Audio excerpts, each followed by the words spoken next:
should be a very worthwhile device. As long as it doesn't hit you on the head, that's why we make sure the kids step back from the rocket launchers. It's not too heavy. The other thing was just to spin it, shame you all stuff.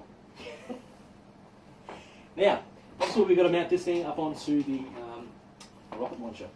So, by this stage, we've got the class assembled, we've gone outside, we've set up a series of rocket launchers, we've set up a safety line where the rocket launchers are located on.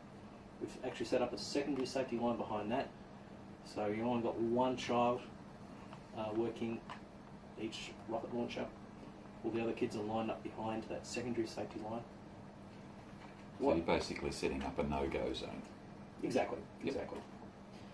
What are some of the safety considerations, or some of the other safety considerations we need to take into account when we start putting these things on the launcher? We actually fill them up with a third water, stick it on the launcher, let this flap retract. What do we need to be mindful of? Pin the thing to the ground. Pin the thing to the ground, yes. Why do we need to do that? Because it'll Because go with it. when the string gets pulled, it doesn't upset the direction it's supposed to go. If our overly ambitious grade 6 kid comes and pulls it back that way, yes. Why throw that in? I presume it has a hole to put pegs. Yep. Alright, so anchoring it to the ground, very important. Well, what else do we need to be mindful of? Not to look over the top of it. Not to look over the top of it, correct. Why do we not look over the top of it? In case it launches. In case it launches. Even if it's not pressurised, it's hard to tell. You can't tell if a kid's been pumping it or not just by looking at it. You can come up and feel it. You will feel the tension in the plastic, but you can't tell just by looking at it. So if you just go and look over the top and... Pointy end, not good. Exactly, with the pointy end that's even worse. Perhaps at this point that's when actually the safety glasses might be a useful thing. At this point, okay. That's another pun.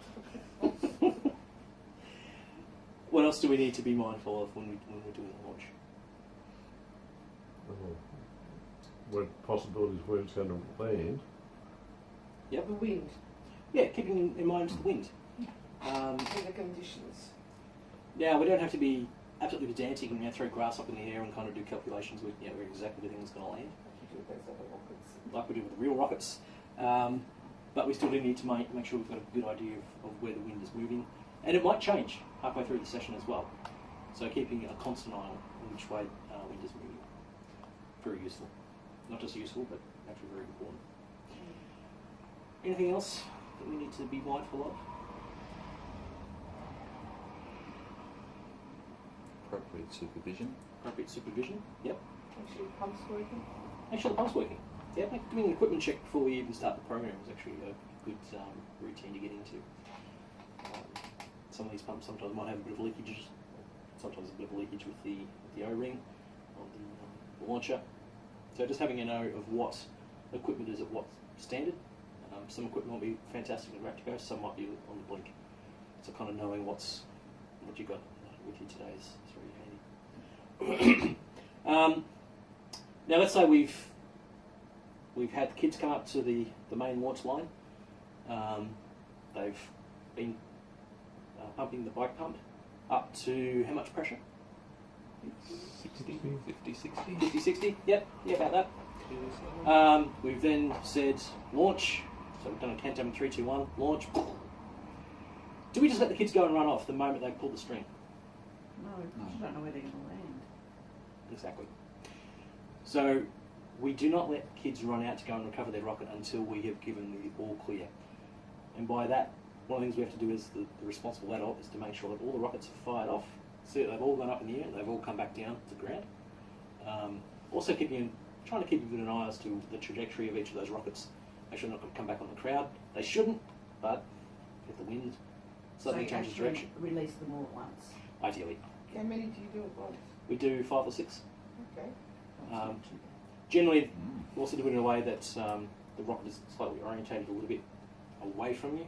There is a way of adjusting the stand, not on this particular model, but you might place a rock or something underneath, just to make sure this is facing just slightly away from you.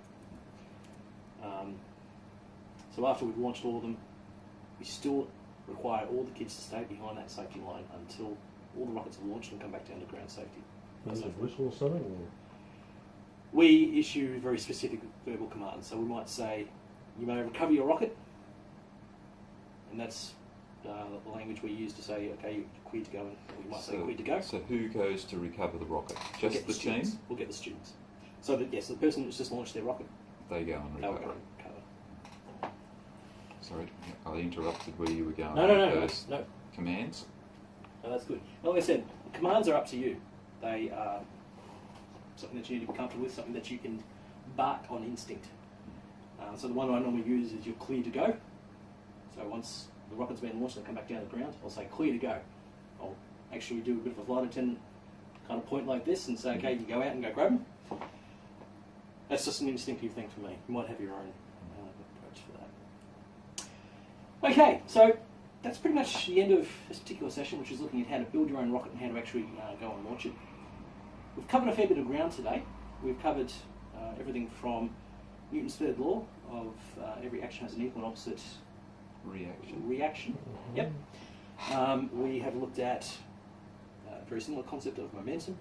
We've looked at why and how rockets work. We've looked at how to actually integrate this into a classroom situation. We looked at how to have a bit of fun with this. We looked at how to actually go and build your own rocket and some of the important devices and aspects of the actual rocket design, whether it be the fins, the nose, being mindful of the environment we launch it in. We've looked at a lot of safety considerations, and that is probably the number one thing that, as an educator, you've got to keep an eye on. Is Johnny, who was little Sophie, about to get hit by a rocket? That's always going to be the front of mind. The educational component, in this instance, has got to come in second. Other way around, Before we finish up, is there any questions? Alright. Now we do have some feedback and evaluation forms that I've just handed out to you just before.